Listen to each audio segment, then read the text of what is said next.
Her Modesty and Positivity to Mayor Vico Soto.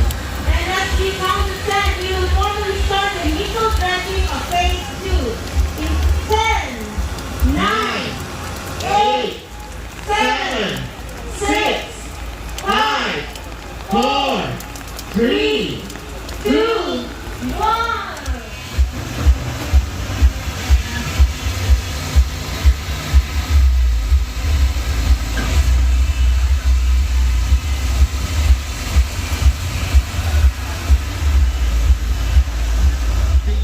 Chairperson or the chairperson of the Task Force Build Back Better and the Secretary of the Department of Environment and Natural Resources.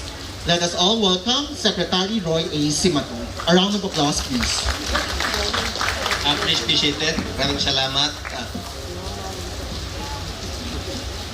I would like first to greet the host city of this activities, Mayor Vico Soto. Baka magkamali ka kanina, pangalan ni... Sigurado hindi ko magkamali kasi alam ko si Vico. For your information pala, yung father niya, si Vic. Eh, kasama-sama ko yan dati. Dalhin niya yung team niya sa Fort Bonifacio, mag-basketball kami sa gym. Tapos pagkatapos pumupunta sa bahay, sinabi si Maro, yung younger. Oh, si Maro is older. Saka isa pa si older brother. Saka si Tiri pumupunta rin doon. Kaya close kami si Vic. Wala pa siya noon. Eh ngayon, mayor na siya rito sa Pasig.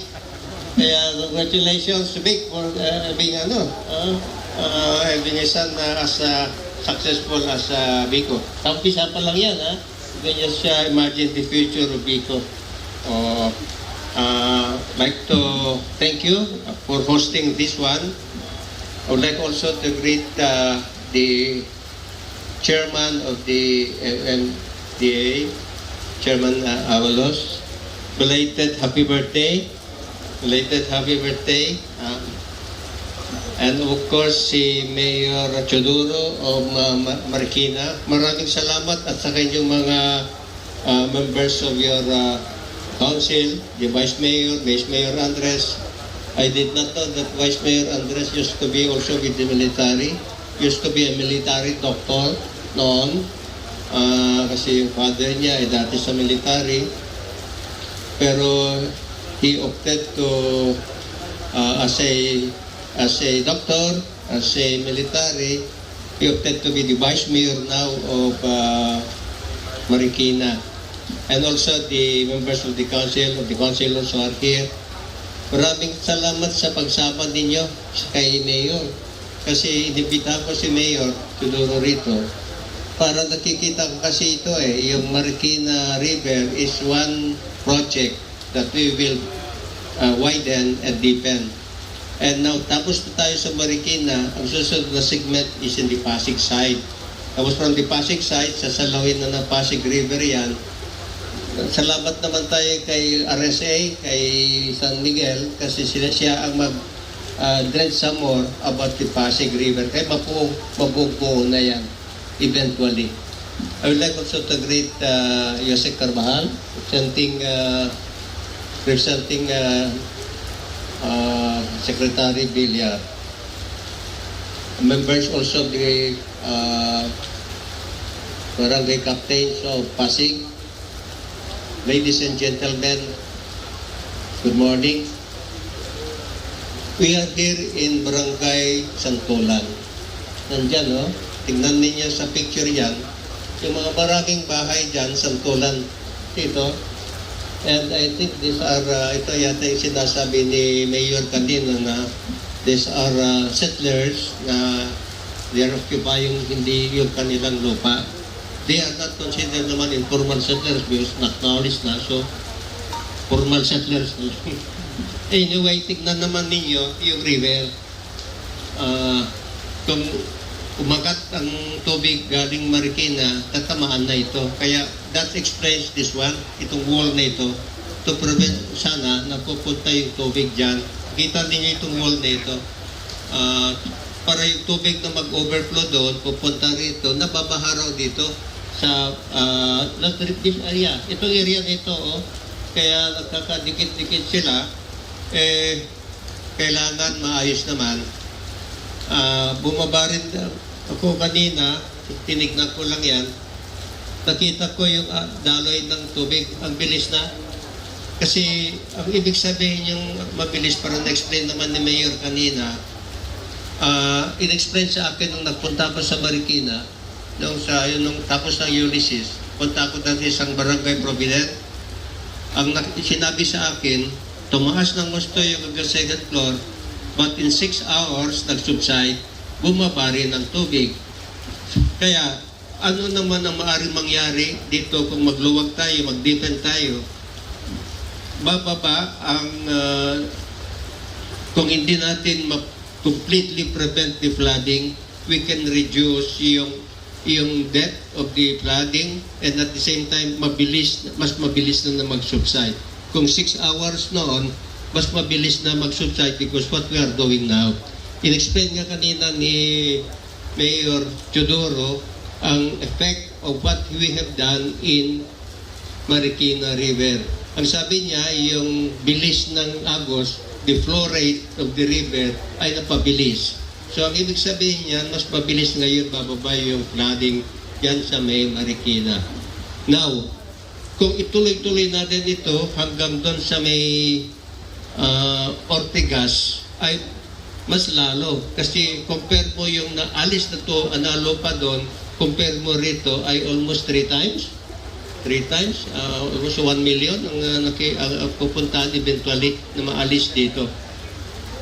Cubic meters. So, ang ibig sabihin, yung maalis dito, itatapon natin yan, yung tubig pupunta doon, yung nadi-displace, occupy rin ng tubig. So, ganun na mangyayari. Now,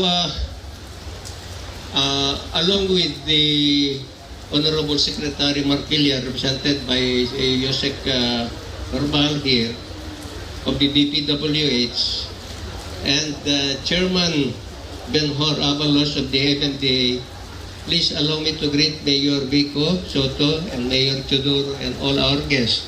Today, a very good morning as we mark this second phase of the Task Force Build Back Better project in Pasig City. Itong Build Back Better, tatlong lugar dito sa Pilipinas ang binigay ni Presidente na ayusin because of flooding. Because of that flood during the Ulysses last year, ay ayusin natin ang Cagayan River, Marikina River, and the Bicol Basin. Kanina, nagtawag tayo kasi sabay ito ginagawa sa Cagayan ay ginagawa rin dito sa Marikina River. Kanina, lakas ng ulan, nakikita ko yung epekto ng ginagawa natin. So nagtanong ako, kumusta kayo doon sa Cagayan? Kumusta kaya yung epekto ng ating project doon sa Cagayan? Meron rin ba nakikita epekto? Ay sabi nila, wala rin makita kasi walang ulan pala doon. So, hindi natin muna na-check, but I will be very sure talaga na medyo malaki na rin ang natin kasi ang main bulk of the DPA's equipment ay nasa Cagayan. Ang pinaka-second ay dito, yung mga equipment nila na bago yan, gagamitin ulit dito. Pag nakita natin nag-success itong Build Back Better, I am very sure that the government will be buying also additional equipment for this purpose. So ito naman ang nakikita natin na pupuntahan itong Build Back Better. While we laud the efforts of LGUs to set in place their own measures to reduce and manage disaster risk within their respective jurisdictions, there are certain tasks that warrant higher level intervention to ensure sustainability and integration. Dredging activities are definitely part of those approved for the rehabilitation and recovery of areas that suffered the brunt of disasters, particularly in flood-prone areas. Sabi kanina, kahapon, when we had, last Monday, when we had a meeting with the Mayor Vico of Pasig, nasabi natin itong nakita nyo kanina sa mapa na yung pula-pula sa tabi ng river ay yan ang makukuha ng madredge. Ang sabi naman namin walang walang mga bahay na matamaan dito. Ang matamaan lang na ay yung nandun sa multipurpose building nila sa ilalim ng tulay ng Ortigas. So, yung mga ito, nakita naman natin ito. Makikita naman natin wala talaga dito sa Pasig site. Pero dito sa Quezon City site, dito yata sa kabila, Quezon City na Quezon City na di ba? So, may mga matamaan na mga informal settlers. Well, we will still be meeting with the mayor of Quezon City on the effect of this dredging here, and we will reserve all those possible impact to the people in Quezon City, especially those who are residing in the back of the river, ay matatamaan yon. But we have a program also because part of the Build Back Better, ito yung ating housing natin na in charge dito sa resettlement.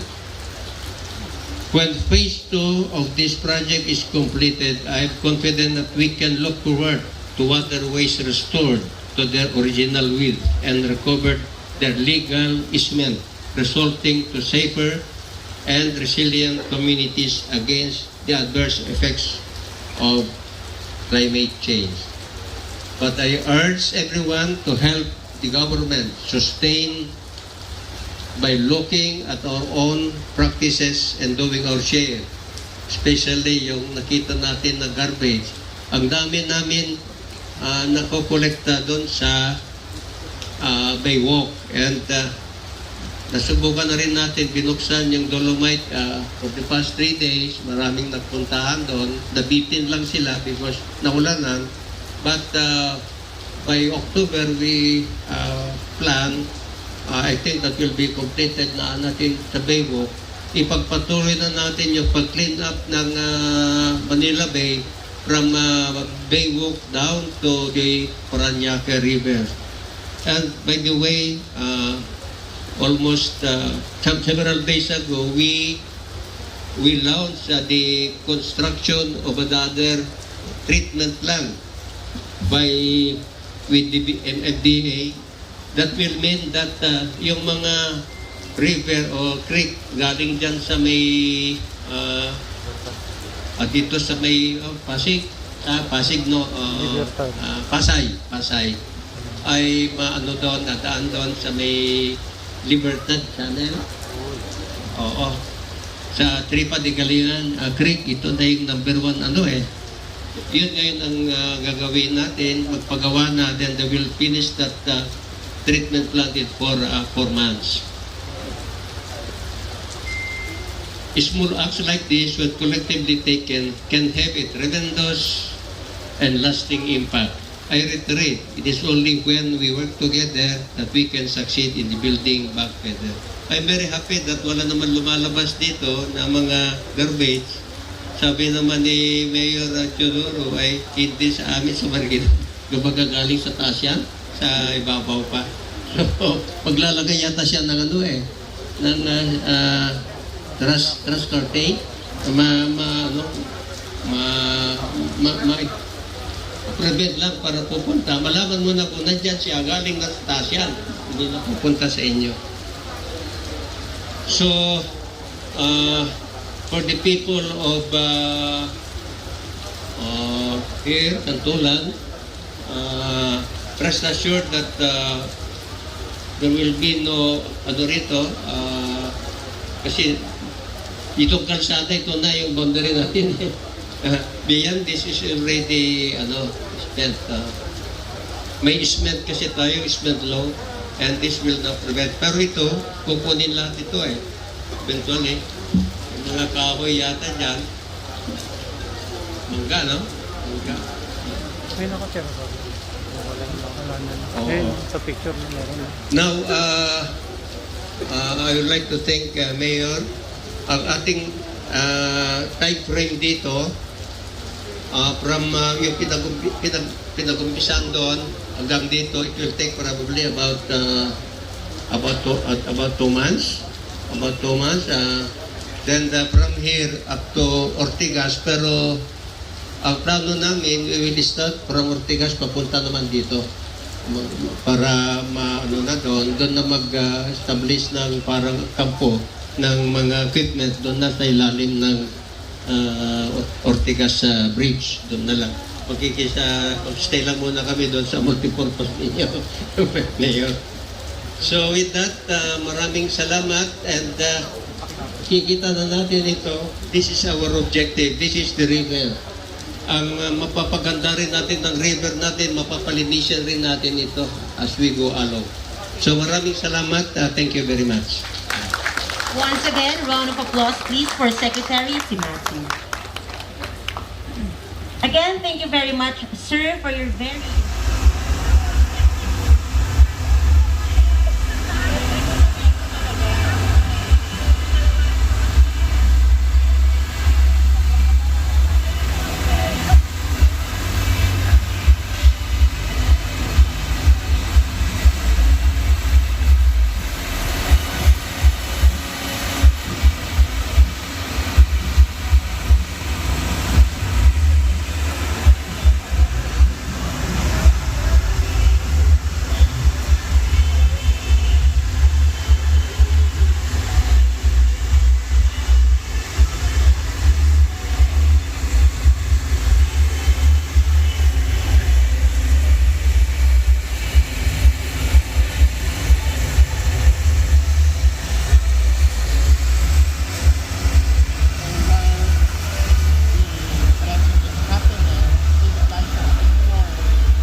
Dredging is happening right now. We would like to inform everyone that we have set up here.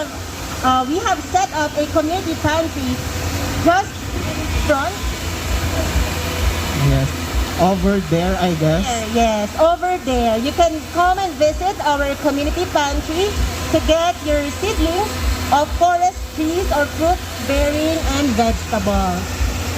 Yes, of course, for everyone's information, the community pantry is the DNR National Capital Region humble contribution to efforts addressing the issue of food security in Metro Manila and to promote resiliency in the community amidst the pandemic caused by COVID-19 and changing climate. This was also in support of voluntary efforts to provide people with sustainable sources of food following the imposition of enhanced community quarantine or ECQ in NCR Plus. The project also aimed to promote urban greening and backyard gardening and help the public cope with quarantine fatigue and other mental health issues associated with the pandemic. Yes. And of course, the residents of the community, Barangay Santolan, would like to inform